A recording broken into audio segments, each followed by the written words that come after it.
Je vous propose de revoir ces images du chef de l'État qui est allé rendre visite aux joueurs dans les vestiaires après le premier match de Coupe du Monde perdu contre les Pays-Bas. Défaite donc 2-0. Après le match, les joueurs étaient abattus et le président Macky Sall a tenu à les réconforter dans l'intimité des vestiaires. Le chef de l'État est allé à la rencontre des joueurs, comme vous le voyez sur ces images, des images qui montrent la déception des joueurs après avoir perdu leur premier match.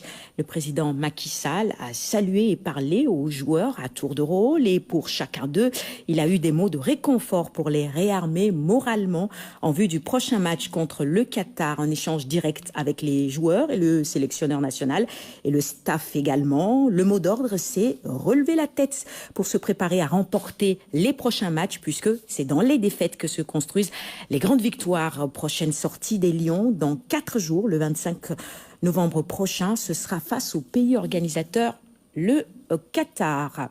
Et nous retrouvons en direct de Doha Pape Biram Biguendiaï. Bonsoir Pape Biram. Une soirée difficile probablement pour les Lions. On l'a vu à l'instant, le chef de l'État est allé les réconforter. On peut déjà revenir sur cette première image ou ces premières images marquantes du président de la République qui va réarmer tout simplement les troupes en vue de la prochaine confrontation des Lions. Bonsoir Sarah, bienvenue ici à Doha. Vous avez lâché le mot, réarmer les troupes en vue des prochaines rencontres entre l'équipe du Sénégal et notamment le Qatar. Il faut dire que c'est une défaite qui fait mal au sein de la tanière des Lions. Et le président de la République est allé dans leur intimité pour leur parler un à un et surtout leur demander de relever la tête parce que rien n'est perdu. C'est un premier match de Coupe du Monde. Il reste encore 2 autres matchs qui viennent derrière et il faudra les jouer, bien aborder ces rencontres-là pour les gagner. Et tout cela entre dans le cadre véritablement de l'objectif principal qui a été fixé à l'équipe nationale du Sénégal, c'est d'aller le plus loin possible dans cette compétition, notamment en demi-finale. Mais aujourd'hui, le mot d'ordre dans la tanière des Lions, c'est qu'il faut que tout le monde se remobilise. L'appel à la mobilisation générale de tous les joueurs sans exception. Il ne s'agit pas de pointer du doigt un joueur ou un autre joueur. C'est une défaite collective. C'est un match, c'est un match de football. On perd ou on gagne. Aujourd'hui, c'est un jour de défaite, mais bon, comme on dit, c'est dans les défaites qu'on prépare les grandes victoires. Vous étiez au plus proche du chef de l'État pour ce match. Comment a-t-il vécu justement la rencontre durant les 90 minutes dans les tribunes ? Comme tous les Sénégalais, je l'imagine, bien sûr, parce qu'il était à fond dans ce match-là, concentré, impliqué dans ce qui se passait sur la pelouse du stade de Doha. Donc, pour dire tout simplement que le président de la République a vécu avec beaucoup de passion cette rencontre entre le Sénégal et les Pays-Bas. Une première mi-temps 0-0 où véritablement le Sénégal avait l'occasion d'ouvrir la marque. Malheureusement, le but n'est jamais arrivé. Et puis en seconde période, dans les derniers instants de la partie, on prend ces 2 buts qui font mal.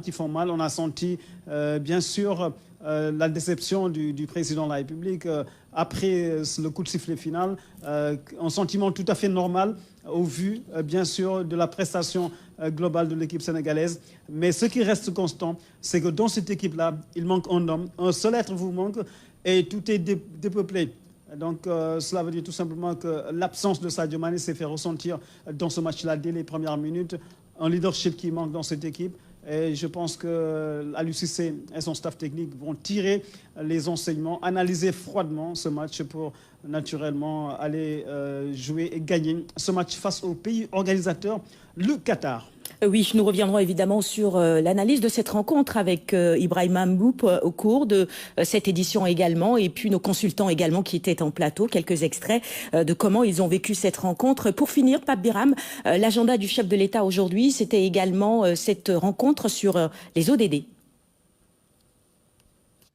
Tout à fait.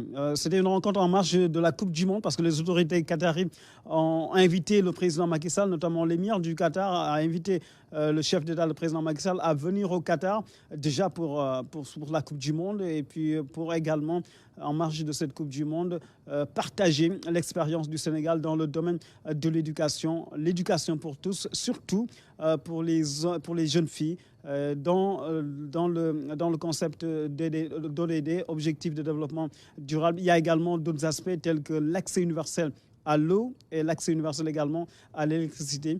Trois éléments importants dans le message présidentiel aujourd'hui lors du panel organisé à l'occasion de cette rencontre sur les ODD que les autorités qataries ont organisé.